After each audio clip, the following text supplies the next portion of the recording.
Hi, my name's Jerry Dorris, and this is Tanner Cartwright. This is Snake on the Table. Brother, what's the snake? So I think the snake today is a question that everyone's been asking probably themselves from the beginning of Snake on the Table, and it is, why are you gay? I'm just kidding. All right, so the snake today is, what tactics can we use to stop girls from turning to OnlyFans? And that was a specific question that I saw online and responded to on Twitter. I saw that. That was somebody asked you that in Twitter. Well, I can't remember if someone asked me or if I just saw someone ask that in general. And you were asked that question. Okay. And you actually answered insufficiently, but okay, sure. That's per why usual. I think. Well, it's a tweet. How Yeah. can you answer that question There's in a a tweet? lot to it. I gave a very broad. My broad answers were promoting masculine fathers being in the home. Yep. And shaming women for acting like this. Yeah. That was my two big, broad, and both of those there's so much to both of those. Yeah. But broadly, that was the two answers I gave, the two things that we could do. Yeah. But it's a fascinating question. It's not a question I would have thought So of. first off, maybe not everybody knows what OnlyFans are. It's a porn site, effectively, Yep. where people can have a woman can have a private subscription, and Yep. she can be earning money by doing whatever it is that she's Yep. doing on there. And then there's been a few big names that have emerged from that. Sure. There was a gal here recently who supposedly became a Christian. And, I haven't heard anything more about her. Hopefully that was the case. It was a real thing, but I saw something just today, since we're on the topic. I screenshot it here, and it was a trader account on Twitter, but it says this: OnlyFans revenue exploded to $7 billion this year. Profits rise to 700 millions. And the point they make is OnlyFans has made more money than all the Silicon Valley AI startups combined. yeah. So that's incredible. Yeah, bluntly, this is the oldest profession in the book. Yeah, And women have found a different way to actually make money off of their form. A new way to be whores. Yeah, these are internet whores. We call them Yep. internet whores. We have couple of names for Slut hussies. slut hussies and stuff like that. I coined that one for what it's worth. You didn't. Your mom did, and you need to own She that. said hussies. I coined slut hussies. Bro, you've got me more in trouble with that. That tweet series, that was like 2 years ago, man. My mom got you in trouble. Yeah, your mom got me in trouble. I remember getting these texts or not getting these messages at the church, phone messages, people upset, and both of those words are actually, you go to the 1828 dictionary, the Webster's dictionary, Yep. talk about what a slut is and what a hussy is. We're talking about it perfectly describes the woman that is willing to display her body for money. Yes. And it's Yeah. So I mean, we could and look this at the goes to definitions, but this goes to your I think the second thing that you mentioned, that there needs to be open shame yes. for this type of stuff. And I know we want to talk about this. Shame is missing in our culture, and it's largely because of our vocabulary. We say an affair instead of adultery. We say gay. We say homosexual instead of a sodomite. And because we've gotten away linguistically from what we have historically called these things, which carried much shame, we've lost. We clean it up. We've cleaned it up for them, Yeah. so it's a little bit okay. We would never call somebody a slut hussy or an internet whore because that's offensive. No, that's actually by design. One of the reasons why we use the word gay, we say gay, and just say, hey, that's gay, to a man, and we do that. It's to shame him for the stupidity of the thing he just embraced, or how whatever it was. It's a shame statement, and it needs to be said. That's gay. I don't want to do that. I don't want to listen to that. That's gay. Yep. Anyways. Yeah. So several things in that. Winston Churchill, one of his quotes not Winston Churchill. That was from the prior episode. G.K. Chesterton. Excuse me. Sorry, I'm looking up scriptures and trying to quote historical figures. Give me a break. Give me a break. So G.K. Chesterton said that 9 times out of 10, it is the proper word that excuses a behavior or a sin. And it's the coarse word that actually exposes it. Yeah. And so this idea that, well, we should never use harsh or coarse language. No, some things are coarse and harsh, and they should be referred that way. Yeah. Just for example, I mean, we used to say we used to say sodomite, and now we say homosexual because it's so coarse, it's so harsh. Yeah. Buggery is what we used to call it. It just makes us uncomfortable. Well, you know what? It's supposed to make you uncomfortable. All right, this is commandeering this particular topic, but it is part of it. Sure. It's a subset of this because we need to regain shame. We need to Yes. shame this, but that's after the fact. Yeah. You've lost your daughter. That's not even the first. That's not Yeah. first. You've lost your daughter. It's not really a tactic to keep them from this. This is maybe a tactic to expose them in it, but I want to go farther. You had talked about masculinity in the home. Yes. Like a dad being a man in the home. You feel like that's Yes. Expound that for me. So I've seen some of these podcasts where they will bring these OnlyFans girls on and will ask them questions and stuff. And one of them is always one of the things that's always revealed is that they've got daddy issues. Mm-hmm. And so they'll ask him like, "How's your dad feel about this?" And it's like, "Oh, well, I don't have a relationship with my father, or this, that, and the other. He doesn't know what I do," or those kind of things. It's inevitable. Because masculine fathers prevent this. Now, how do they prevent this? So there's the role of the father in the home is to be security, is to set standards, is to lead. And when a young lady doesn't have that, she doesn't have the security, she doesn't have leadership, she doesn't have that strength to lean on and to follow, then that affects her in a lot of ways. And this is one of the ways that women will, they want affirmation so much from men, so much. And girls, when they do not get that from their father, when their father doesn't look at them and say, "You're beautiful, and I'm proud of you, and I love you, and you're doing so good, and and they get excited." One thing, I work overtime to try to be excited about things that my girls want to show me and do, for me and whatnot. Because when they don't have that, then they are at a very young age looking for affirmation from men. Male affirmation. Male affirmation. Let's go back just a little bit because I want to. I think people, when they hear masculine in the home, Yeah. they think domineering in the home. Okay. Yeah. Loud and aggressive, and that because we have a warped view of what masculinity is.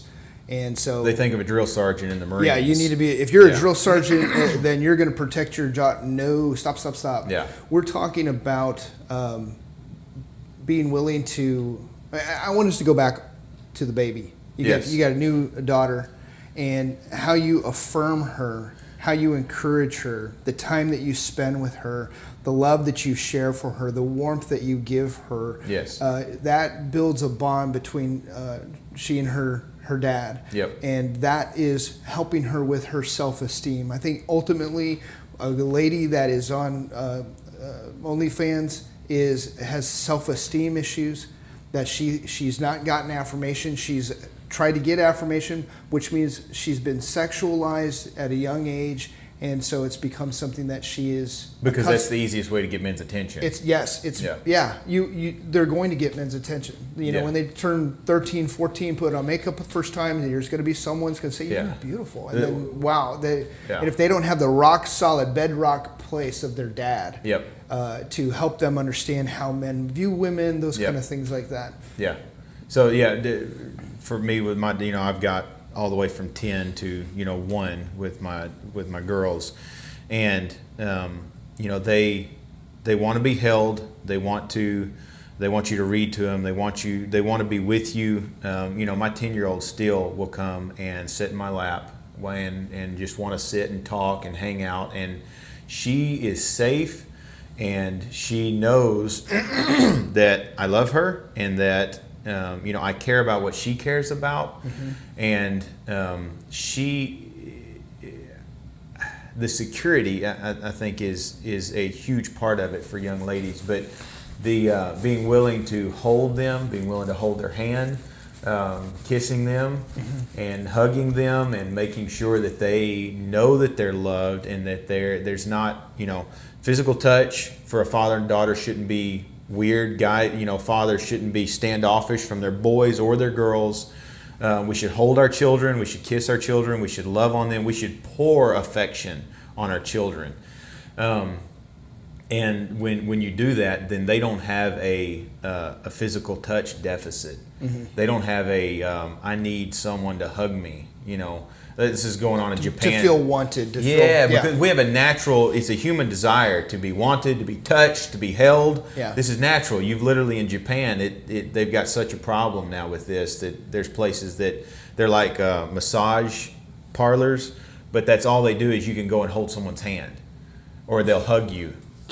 And it's a paid service. I want to laugh, but that's actually pathetic. It's incredibly sad. That's sad. Yeah. All right, now we've got pro-abort trolls already that are following Snake on the Table, and I love that they're watching these episodes. They're listening Praise to all this God. stuff. We love and you. Making comments Repent and trust in Christ. It's so good. Stop killing babies. But those pro-abort trolls are immediately thinking the creepiest possible thing is for you to have physical contact with your daughter or your son. They're so gross. Yeah. Yeah, they cannot conceive of a father. And most of them, they're women that have, they're just too fat to be on OnlyFans. Did I just say that? I think I did. You said it. That just shows that this we show don't is, edit. This is not an edited show. We're just gonna roll with it. You're gonna see what we say. But that's probably the reality of it. They have daddy issues. They have those self-esteem issues. All of them are in therapy and all those different things. Oh, yeah. Down to every one of them are. Yes. But that warmth and that contact, I think, is just imperative. Yep. For a young lady to feel the strength of her dad and the protection of her dad, and hear the affirmation. Ben Merkel had a message here a couple of years ago at the County Before Country. It was the breakout session for the men. And he was talking about how our children should just live in the affirmation of their fathers. Yes. And so we need to temper that. Even when we discipline, they need to know that we love them and care about them, and that it's not that you just lost you lost rights or access or warmth from me because of X, Y, Z that you did. Yeah. That they can actually sin and know that I can go to my dad and I can hear counsel, and I'm not going to be, there's consequences, but I'm not going to be screamed out or any of those kind of things. Harshness from a man to his daughter should never happen. It's the worst. And I know that we've all had those moments in our parenting where we just could not believe what just happened. And so what do you do when that happens? Yeah. So what do you do when you're too harsh with your daughter? So for example, I've got sons and I have daughters. And there are times where I will look at my son and I will be way harder on him. I will speak to him in a harder way than I would to my daughter, because he's a man and he's going to have to act like a man. And so I require that of him. And, I'm not advocating for harshness towards sons.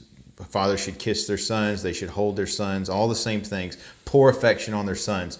But there's a difference. And so for girls, the only time I've ever spoken in a hard way to my girls is if I was frustrated or angry. Mm-hmm. And I said that, frustrated, because I don't like saying I was angry, but I was. Yeah. We do that to tone that word down. Yeah, we do.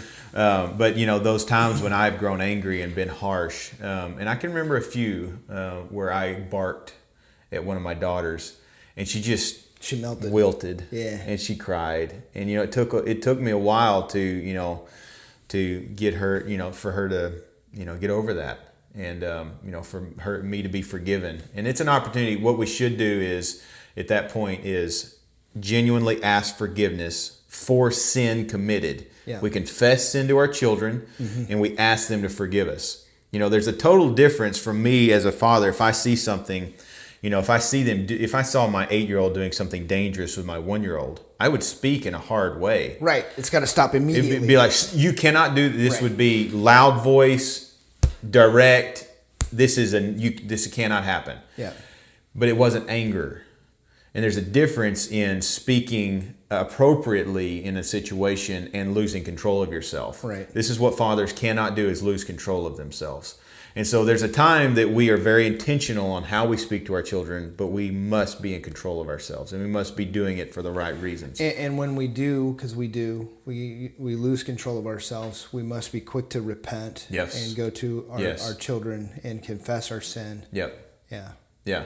Go to them, ask them to forgive you, hug them. Same thing when they sin and they ask you to forgive them. Yeah. Then you absolutely just, I forgive you, and it's gone, and we'll never talk about it again. Yeah. And so these are opportunities for gospel as well. Yes. To understand where we go with our sin and what Christ does for our sin. And so you're modeling as a believer, I'm a Christian and I sin. I just sin in the harsh tone that I gave you right now. The way that I responded was out of anger, and that was wrong of me. This is what I should have done. Will you forgive me? And often they do, but then you have to have that. There's going to be a time of tension, but you need to explain to them the gospel and situation. Well, that's often I would say things like, I sinned against God by doing this. Right. And I sinned against you. Right. And so making them understand that dad sins against God just like you do, and I have to be forgiven, and I have to work at being like Christ. Yeah. And so it's 100% a gospel opportunity, but our girls need leadership desperately. Mm-hmm. They need to be led, and one of the things that's happened in our culture is this: well, you do whatever you want to, and I'm just kind of here.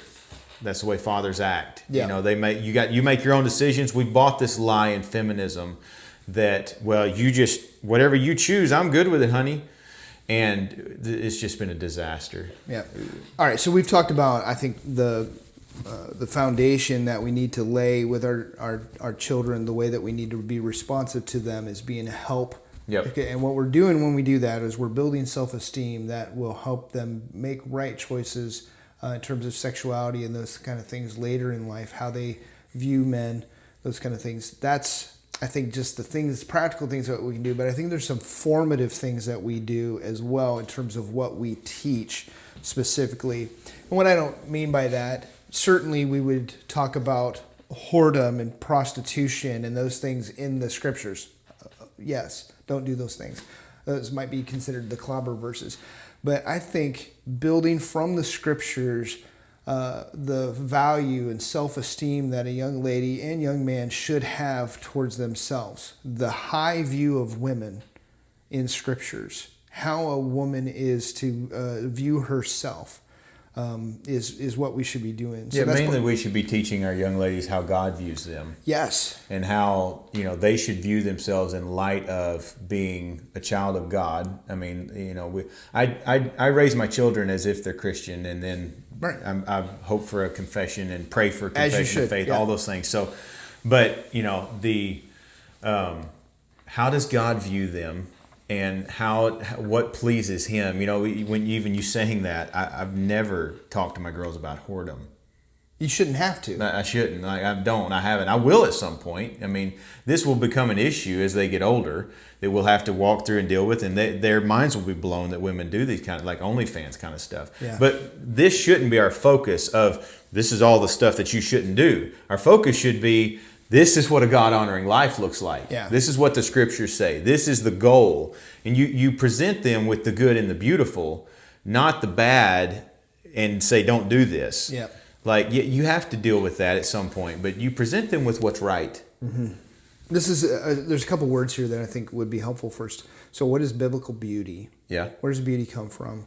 And I think the other word is dignity, because that's what is warped in this, is beauty has become erotic and sensual. Yes. And that's the only thing. So women that put on makeup and look, a certain way, that is in our culture viewed as beauty. I mean, we're talking about a multi-billion-dollar a year industry for what's the word?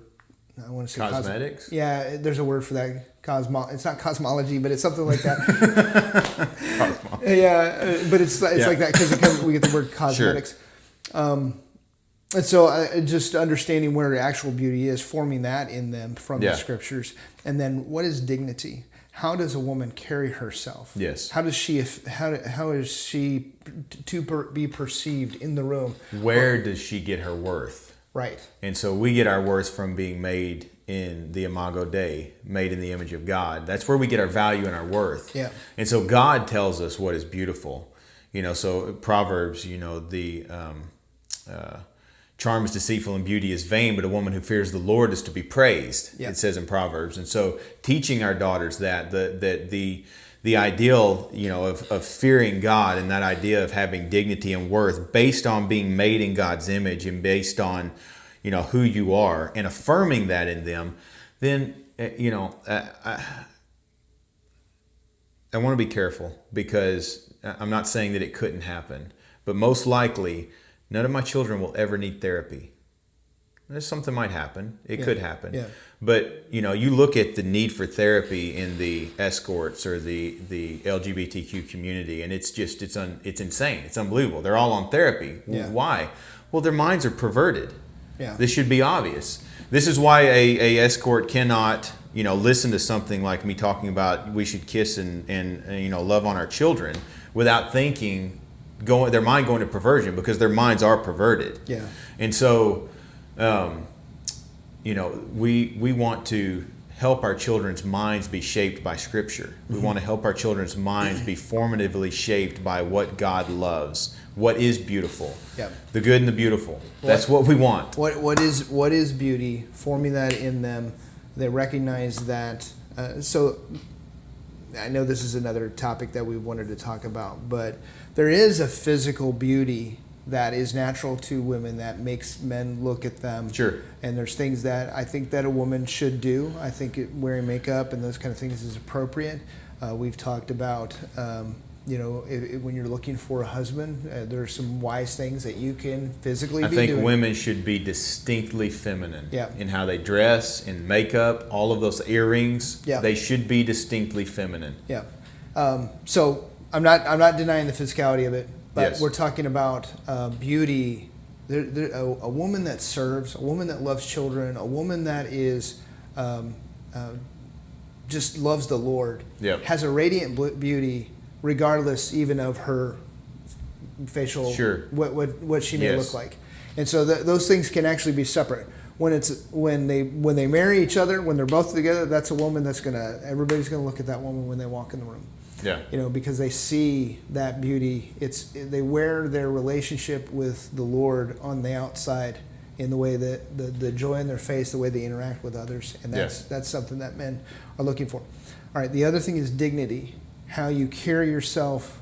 I think women giving themselves to dogs effectively and allowing dogs to lap them up and to look at them and to ogle them and stuff like that is often a failing of women. They need to be very cautious about that. Where I would want for your daughters, and I know this is going to happen, that the young men are going to tremble when they're interested in her, because they know they better be the man that she's going to want. Well, she's not even going to entertain some dog that just finds her pretty. I want my daughters to be so dignified and confident in who they are, and so assured of who they are in their position, that they're intimidating to most men. They should be. Yeah. That's what I want. Yeah. And so our girls should be intimidating to men. Because what the man is coming and asking for is a big deal. He's coming to ask to be her head. Yeah. He's coming and asking for her to follow him for the rest of their lives. Yeah. That's huge. And she gets to decide yes or no on that. And so young men should be intimidated by young women. Yeah. You heard it here. and they should be intimidated by Wolverine. Yes. you being able to rip them apart. Too funny. Yeah, there's much more that could be said on the roles of fathers in this, and I think that fathers are even more vital to young ladies' development and growth than mothers, which is a crazy thing to say, and I think probably a lot would disagree with me on that. But I think that having fathers in the home, having a married father and mother in the home, man. When you take fathers out of the home, you destroy young men, you destroy young women.